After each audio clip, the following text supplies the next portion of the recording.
শুধুমাত্র যদি আমরা পরপর রাত দখল করে যাই তাহলে আমরা আর কিছু না করে হাঁপিয়ে যাব। আমরা যাদের কাছে ভাড়ের চা এবং বাপুজি কেক হয়ে বড় হয়েছে তাদের দোকান উচ্ছেদ করে দেওয়া মানে আমাদের ছোটবেলাকে উচ্ছেদ করে দেওয়া। আমাদের যে প্রশ্নগুলো সেই প্রশ্নগুলো কোনো সরকারই আসলে জবাব দিচ্ছে না। সরকার বিরোধী বা সরকারকে প্রশ্ন করার যে প্রক্রিয়া সেই প্রক্রিয়ার মধ্যে যারা পার্টিসিপেট করবে তারাও কি গুন্ডা হিসেবে চিহ্নিত হবে? আমরা যদি মানুষের মনন না বদলাতে পারি তাহলে শুধুমাত্র প্রকল্পের দ্বারা তাদের গোটা সুরক্ষা নিশ্চিত করা সম্ভব নয়। নাবালিকা ধর্ষণ ও খুনের ঘটনায় উত্তাল বারুইপুর। আমাদের সঙ্গে রয়েছেন রিমঝিম সিনহা, তার সঙ্গে কথা বলবো।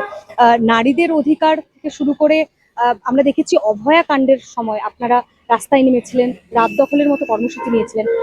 সরকার বদলেছে কিন্তু কোথাও গিয়ে এই ধরনের ঘটনাগুলো কোনোভাবে পরিবর্তন কিন্তু এক্ষেত্রে হয়নি। একের পর এক ধর্ষণের ঘটনা কিন্তু আজও ঘটেই চলেছে। বারুইপুরের ঘটনায় কার্যত কিন্তু উত্তাল। সেখানে মানুষজন গণপিটুনিতে অভিযুক্ত সন্দেহে একজনের মৃত্যুও ঘটেছে। তো এই ঘটনায় কি প্রতিক্রিয়া? আমাদের এই নির্বাচনের সময়তেই আমরা এই সরকার বা যে পার্টিরাই ছিল সেই নির্বাচনে যারাই পার্টিসিপেট করেছে তারা অনেকেই নারীদেরকে নিয়ে নানান ধরনের প্রমিস আমাদেরকে করেছিলেন, নানান ধরনের প্রতিশ্রুতি ছিল। তার মধ্যে কিন্তু এই প্রকল্পের প্রতিশ্রুতি অনেক বেশি ছিল। আমরা যখন আন্দোলনরত হয়েছিলাম, যেটা বহু বছর ধরেই আমরা দেখে আসছি, সেভাবে দেখতে গেলে 10 বছর আগে 2012-র সময়ও যে ধরনের উত্তালতা আমরা দেখতে পেয়েছিলাম গোটা দেশ জুড়ে নির্ভয়া কাণ্ডের সময়, সেই একই উত্তালতা 2024-এ দেখতে পাওয়ার আনফরচুনেট ইনসিডেন্টটা ঘটেছে এই কারণেই, কারণ মহিলাদের জন্য সুরক্ষিত একটি নগর বা একটি গ্রাম বাংলা তৈরি করতে যে যে ধরনের বিষয়পত্র দরকারি সেই আসল বিষয়পত্র কোনো সরকারই উদ্যোগ নিয়ে করছে না। আমরা যদি মানুষের মনন না বদলাতে পারি তাহলে শুধুমাত্র প্রকল্পের দ্বারা মহিলাদেরকে কিছু টাকা প্রদান করে তাদের গোটা সুরক্ষা নিশ্চিত করা সম্ভব নয়। স্কুলে জেন্ডার নিয়ে বা কোনো মহিলাদের সঙ্গে সম্মানের সঙ্গে যে কথাবার্তা বলা বা যে কোনো জেন্ডারের আসল পরিচিতি কি হতে পারে, জেন্ডারের কত স্পেকট্রাম আছে, এই বিষয়গুলিকে নিয়ে কোনো পড়াশোনা করা হয় না, কোনো বাধ্যতামূলক প্রক্রিয়া নেই, কোনো ওয়ার্কশপের কোনো প্রক্রিয়া নেই। স্কুলগুলি প্রায় উঠে যেতে বসেছে। আমাদের শিক্ষার মধ্যে আমরা অনেক কিছুই নয় আমরা দেখছি যে ডিলিট হয়ে যাচ্ছে যেগুলো আমাদের ইতিহাসের মধ্যে ছিল, নয় আমরা দেখছি এমন কিছু জিনিস যোগ করা হচ্ছে যেগুলি হয়তো পরবর্তীকালে আরো ভালো করে কর্পোরেট শ্রমিক তৈরি করার জন্য বেশি উপলব্ধিযোগ্য। যেন মানুষ হওয়ার থেকে ভালো শ্রমিক হওয়া, ভালো খেটে খাওয়া মজদুর হওয়া বেশি দরকারি। খেটে খাওয়া মজদুরের যে যে ধরনের মানে ওয়েজ সিস্টেম দরকার, যে যে অধিকারগুলো তার থাকার কথা, সেইগুলি নিয়ে কথা হয় না। সেগুলি নিয়ে স্কুলে যারা পড়ায় তারাও জানেন না, এবং সেখান থেকে বেরিয়ে এসে যারা চাকরিরত হচ্ছেন, যারা কোনো কর্মে যুক্ত হচ্ছেন, তারাও অবগত নন। এই একই কারণে প্রত্যেকবার যখন হিংসার রাজনীতি হচ্ছে, সেটা হিন্দু মুসলমানের মধ্যে হিংসার রাজনীতি হোক বা পুরুষ এবং মহিলার মধ্যে হিংসার রাজনীতি হোক, সেটাকে বারবার চাড়া দেওয়া হচ্ছে। আমরা আসলে ব্যাপারটা হয়তো মজায় নিচ্ছি, কিন্তু নেতা মন্ত্রীদেরকে ডিম ছোড়ার যে বিষয়টা আমাদের এই মুহূর্তে বারবার উঠে আসছে, আমাদের সমাজ মাধ্যমে হোক বা আমাদের মিডিয়ার মাধ্যমে হোক, সে বিষয়টির মধ্যে এক ধরনের হিংস্রতা রয়েছে। তার গোটা মানে ক্যারেক্টারকে, তার গোটা সম্মানকে একেবারে মানে শেষ করে দেওয়ার হিংস্রতা রয়েছে। সে কোনো কারণে পাবলিক সার্ভেন্ট থাকাকালীন কোনো বিষয়কে ঠিক মতন অ্যাড্রেস করতে পারেনি, সেইটির একভাবে আন্দোলন করে সেইটির একভাবে বিরোধিতা করার প্রক্রিয়া রয়েছে। কিন্তু আমরা চলে আসছি এমন জায়গায় যেখানে আমরা নয় তাদেরকে ডিম ছুঁড়ে মারছি, নয় তাদের নামে কুৎসিত মন্তব্য করছি, নয় তাদেরকে নিয়ে মিম বানাচ্ছি। একটা সময় দাঁড়িয়ে মানুষের আসল যে চাহিদাগুলো, আসলে মানুষের যে যে ধরনের সুরক্ষা নিরাপত্তা দরকার, সেটা কর্মকাণ্ডের ক্ষেত্রে কোনো অধিকারের বিষয় হোক, কর্মক্ষেত্রে কোনো অধিকারের বিষয় হোক, সেটা পুরুষ মহিলা বা অন্য কোনো জেন্ডারের সঙ্গে যারা নিজেদেরকে আইডেন্টিফাই করেন তাদের কোনো নিরাপত্তার বিষয় হোক, বা কৃষক হিসাবে নিরাপত্তার বিষয় হোক, দলিত হিসাবে নিরাপত্তার বিষয় হোক, সেইগুলিকে নিয়ে কোনো কনভারসেশন এখানে হয় না। এবং তার কারণেই আমার মনে হয় যে জনসাধারণের মধ্যে যে ক্ষোভ, সেই ক্ষোভ প্রত্যেক দিন বাড়ছে। যে কোনো সরকারই সেই ক্ষোভকে অ্যাড্রেস করে উঠতে পারছে না। অ্যাড্রেস করার যে সুচিন্তা দরকার সেটাও রয়েছে কিনা বলে সন্দেহ। সুতরাং এই ক্ষোভ থেকেই, যেহেতু ধরুন আরজি করের ঘটনারও এখনো অব্দি বিচার প্রক্রিয়া চলছে, আমরা দেখেছিলাম 2012-তেও যে ঘটনাটি ঘটেছিল সেই বিচার প্রক্রিয়া শেষ হতে 7টি বছর লেগেছিল ফাস্ট ট্র্যাক কোর্টে যাওয়ার পরেও। আমরা দেখতে পাচ্ছি কোর্ট থেকে এরকম মন্তব্য আসছে আজকাল যে যদি বউ কোনো মন্তব্য করে তার বরের প্রতি, তাহলে তার বর তাকে মেরে ফেলতে পারে, এটা জাস্টিফাইড। এই ধরনের মন্তব্য কোর্টের জাজ করছেন। সুতরাং আমরা আসলে কি ধরনের উদাহরণ তৈরি করছি সমাজের মধ্যে, এবং সামাজিকভাবে যেভাবে মহিলাদেরকে সবসময় বলে রাখা হয়েছে যে তারা পায়ের পাপোশের মতন থাকবে, সেই মননটাকে কোথাও বদলানোর চেষ্টা করছি কিনা, এই প্রশ্নটা বারবার আমার মনে হয় প্রত্যেক সরকারের কাছে রাখা উচিত। জনসাধারণের ক্ষোভকে অ্যাড্রেস করা মানে শুধুমাত্র চারটে বিকল্প মানে প্রকল্পের লিস্ট আনা আসলে আমাদের কাছে কাম্য নয়। রিমঝিম, আমরা এই বারুইপুরের ঘটনা শুধু তো নয়, সরকার বদল হওয়ার পরেও আমরা একাধিক ধর্ষণের ঘটনার খবর সামনে এসেছে। তাহলে কি আবারও রাত দখল প্রয়োজন, কি মনে করছেন? রাত দখল প্রয়োজন বলতে, রাত দখল একটি ধরনের আন্দোলনের প্রক্রিয়া ছিল। রাত দখলের কারণে বহু মহিলা নিজেদের মতন করে আন্দোলনে পার্টিসিপেট করেছেন, তাদের বাড়িতে একভাবে তাদের যে পরিস্থিতি ছিল সেইটিকে ডিল করার সাহস পেয়েছেন। এমন বহু মহিলারা রয়েছেন যারা কিন্তু এই মুহূর্তে আন্দোলনরত অবস্থায় থাকলে রাত্রেবেলায় বাড়ি ফিরে যাচ্ছেন না, বা হয়তো যারা রাত 9টার সময় বাড়ি ফিরে চলে আসতেন, রাত 11টার সময়ও তারা বাড়ি ফেরার যে সাহসটা, সেই সাহসটা কোথাও জোগাতে পেরেছেন। কিন্তু যে কোনো বিষয়েই আমাদের মাথায় রাখতে হবে যে ব্যাপারটিকে এমন করে দেওয়ার প্রক্রিয়া আমরা যাতে না নিই যে রাত দখলই একমাত্র আমাদের কাছে একটি অপশন হয়ে যায় যে কোনো ধরনের প্রশ্নকে সামনে আনার জন্য। আমরা যদি সত্যি মনে করি যে আমাদের স্কুলগুলিতে জেন্ডারের বিষয়ে পড়ানো উচিত, আমাদের স্কুলগুলিতে ভালো করে বোঝানো উচিত যে আদৌ আইনে কি কি সংস্কার দরকার, বা এই মুহূর্তে আইনিভাবে আমরা কি কিভাবে লড়াই করতে পারি যেখানে আমাদের জনসাধারণের অধিকার রক্ষিত হবে, তাহলে কিন্তু একেবারে নিচু স্তর থেকে, একেবারে ছোটবেলাকার স্তর থেকে এই পড়াশোনা বা এই এক্সপোজারটা অত্যন্ত বেশি দরকার। রাত দখল যেরকম এক ধরনের আন্দোলনের প্রক্রিয়া ছিল, সেই রকমই অনশন, সেই রকমই অবস্থান, সেই রকমই কোথাও গিয়ে ডেপুটেশন দেওয়া। কিন্তু শুধুমাত্র যদি আমরা পরপর রাত দখল করে যাই তাহলে আমরা আর কিছু না করে হাঁপিয়ে যাব। আমাদের যে অধিকারগুলো, আমাদের যে প্রশ্নগুলো, সেই প্রশ্নগুলো কোনো সরকারই আসলে জবাব দিচ্ছে না। আমাদের তো এটা দায় হতে পারে না যে আমরা প্রত্যেক দিনের কাজ ছেড়ে, প্রত্যেক দিনের সংসারের যে আমাদের রেসপন্সিবিলিটি আছে, যে কাজের কর্মক্ষেত্রের রেসপন্সিবিলিটি আছে, সেই প্রত্যেকটা জিনিস ছেড়ে আমরা সবসময় রাতের বেলায় বা দিনের বেলায় রাস্তা দখল করে বসে থাকবো। এইটা যদি কোনো সরকার করতে বাধ্য করে তাহলে সরকারের উপর সেই লায়াবিলিটিটা পড়া উচিত যে কেন মানুষকে বারবার আন্দোলনের পথে যেতে হচ্ছে, কেন তাহলে এই নির্বাচন প্রক্রিয়ার সময় যে প্রতিশ্রুতিগুলি মানুষ পাচ্ছেন সেই প্রতিশ্রুতিগুলি পূরণ হচ্ছে না। এই প্রশ্নগুলি আরো বেশি বেশি করে সামনে আসা দরকার। যে গুন্ডা দমন বিল পাশ হয়েছে রাজ্য বিধানসভায়, এমন আইন করে কি এই পরিস্থিতি একটা নিয়ন্ত্রণে আনা সম্ভব, মানে দমন করা সম্ভব এই রকম ধরনের অপরাধ? আমার তো খুব সন্দেহ আছে যে আসলে সরকার গুন্ডা বলতে ডেফিনিশন ওয়াইজ কি বোঝে।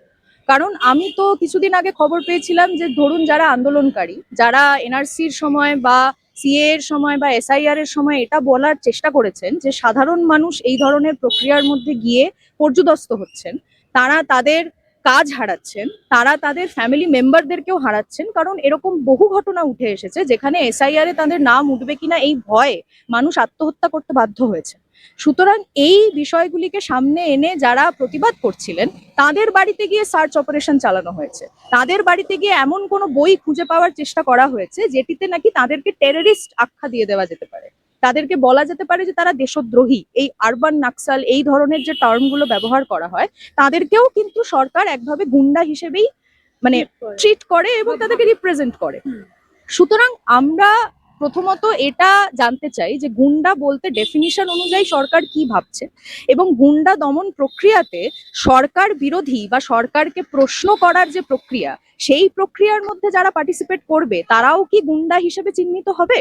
তাদেরকেও কি একইভাবে এই পর্যুদস্ত করার মামলায়, কোনো একটা বড় দেশদ্রোহিতার মামলায় জেলে ঢুকিয়ে রাখা হবে যেইভাবে বহু বহু স্টুডেন্ট অ্যাক্টিভিস্টকে, বহু বহু আদারওয়াইজ যারা অ্যাক্টিভিজম করেছেন, যারা এনভায়রনমেন্ট নিয়ে কথা বলেছেন, যারা দলিতদেরকে নিয়ে কথা বলেছেন, যারা আদিবাসী মানুষ হয়ে কথা বলেছেন, তাদের নিজস্ব জমি কেড়ে নেওয়া, তাদের অস্তিত্ব কেড়ে নেওয়া নিয়ে কথা বলেছেন, তাদেরকেও জেলের ভিতরে ঢোকানোর যে প্রক্রিয়া হয়েছে, এই গুন্ডা দমন প্রক্রিয়া আসলে জনসাধারণের উল্টো দিকে দাঁড়িয়ে যারা জনসাধারণকে কোনোভাবে হ্যারাস করছেন তাদেরকেই গুন্ডা বলে ধরা হচ্ছে, নাকি জনসাধারণও যারা প্রশ্ন করবেন তারাও গুন্ডা হিসেবে চিহ্নিত হবেন?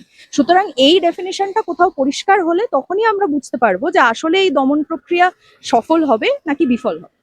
আচ্ছা, তৃণমূলের উপর বীতশ্রদ্ধ হয়ে আমরা যদি বলি, অভয়াকাণ্ড থেকে দুর্নীতির ইস্যু, সমস্ত কিছুতে কোথাও গিয়ে তৃণমূলের থেকে মুখ ফিরিয়ে মানুষ বিজেপিকে সরকারে এনেছিল। তো আজকে কোথাও গিয়ে আমরা দেখছি যে এক প্রকার মানুষের মোহভঙ্গ হতে শুরু করেছে।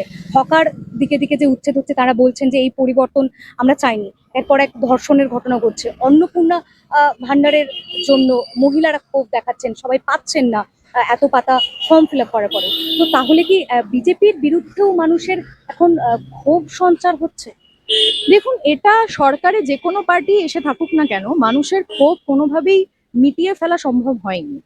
যখন অন্নপূর্ণা ভান্ডারের ফর্ম প্রথমবার বেরোয়, যেটি অফলাইন ফর্ম বেরিয়েছিল, সেটি 12 পাতার ফর্ম, 11 বা 12 পাতার ফর্ম, সেটিকে অত্যন্ত ফ্রিভোলেন্টলি বলে দেওয়া হয়েছে যে এটা তো জাস্ট আমরা গোটা ইনফরমেশনটা নিয়ে রাখছি, যাতে আরো কি কি প্রকল্প দেওয়া যায় তার জন্য আমরা একেবারে একটা ডেটা সংগ্রহ করে রাখছি।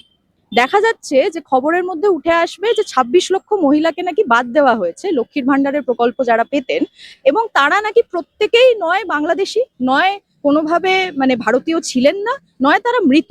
এবং এমনও কথা উঠে এসেছে যেখানে নাকি কোনো ছেলের নামে লক্ষ্মীর ভান্ডারের অ্যাকাউন্ট ছিল এবং তিনি টাকা পাচ্ছিলেন। আমার বক্তব্য হচ্ছে, যদি এই বিষয়টা 26 লক্ষর মধ্যে এক্স্যাক্টলি কত শতাংশ সেটা আমাদের কাছে পরিষ্কার করে বলা হচ্ছে না।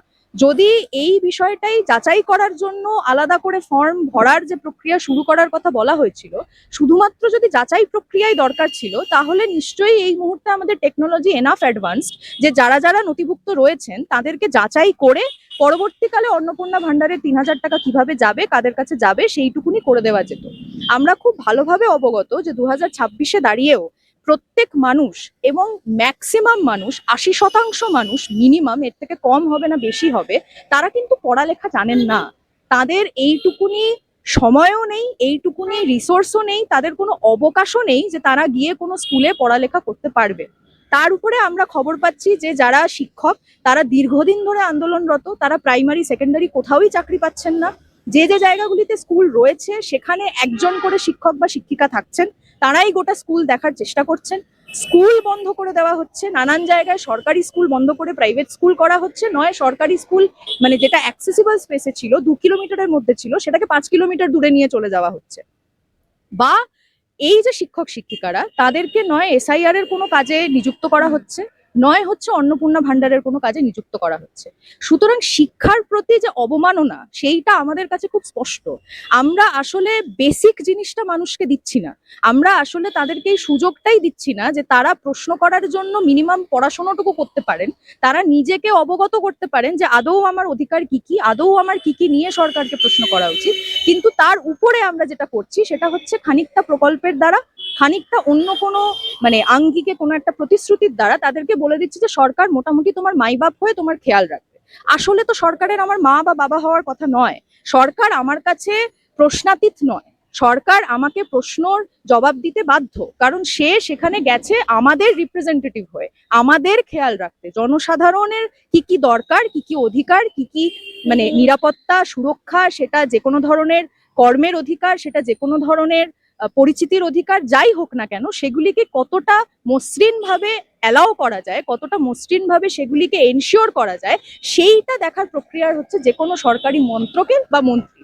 সেটা না হয়ে কোথাও একটা তারা নিজেকে ভগবান স্থানীয় জায়গায় রাখছেন, নয় তারা এমন ভাবে অতিমানব হয়ে উঠছেন যে তাদেরকে কোনোভাবেই প্রশ্ন করা যাবে না। সুতরাং এই স্পেসগুলোকে যদি আমরা না অ্যাড্রেস করি, তাহলে এই ধরনের ঘটনা একটার পর একটা শুধুমাত্র খবরের কাগজের হেডলাইন হিসেবে আমাদের কাছে আসতে থাকবে। এবং আমি কোনোভাবেই গণপিটুনিকে সাপোর্ট করি না, কিন্তু এইটা বুঝতে হবে যে কেন এখন দাঁড়িয়ে একটি গ্রামের মানুষ যখন জানতে পারছেন যে একজন নাবালিকার দেহ কোথায় আছে সেটি কেউ বলে দিচ্ছে, এবং তার মানে সে কোনোভাবে এই ঘটনাটির সঙ্গে যুক্ত, তার উপরে সেই গ্রামবাসীর ক্ষোভ বেরিয়ে আসছে। কারণ তার আগে কয়েকটি কেস এবং তার আগে বহু মহিলা এই ধরনের কোনো নির্যাতনের শিকার হতে বাধ্য হয়েছে এবং তার কোনো নিষ্পত্তি ঘটেনি। আসলে বুঝতে হবে যে সরকার এই নিরাপত্তা দিতে ব্যর্থ, সরকার মানুষকে বিশ্বাস করাতে ব্যর্থ যে মিনিমাম বেসিক সুরক্ষাটুকু জনসাধারণের প্রাপ্য। তারা বারবার জনসাধারণকে এমন দিকে ঠেলে দিচ্ছেন যেখানে নয় তারা নিজেকে শেষ করতে বাধ্য হচ্ছেন, আত্মহত্যার রাস্তা নিতে বাধ্য হচ্ছেন, নয় হাল ছেড়ে দিয়ে অ্যাবসলিউটলি নিজেকে ভাবছেন যে আমার কিছুই পাওয়ার অধিকার নেই, আমি আসলে সরকারকেও কিছু বলে উঠতে পারবো না।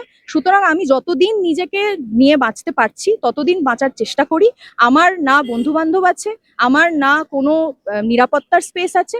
আমি একেবারেই নিজেকে সেই জায়গা থেকে সরিয়ে নিয়ে একাকী হয়ে যাই এবং নিজেরটুকু নিজে দেখে নিই। সেটা হকার উচ্ছেদের ক্ষেত্রেও আমরা যাদের কাছে ভাড়ের চা এবং বাপুজি কেক হয়ে বড় হয়েছি, কেক খেয়ে বড় হয়েছি, তাদের দোকান উচ্ছেদ করে দেওয়া মানে আমাদের ছোটবেলাকে উচ্ছেদ করে দেওয়া।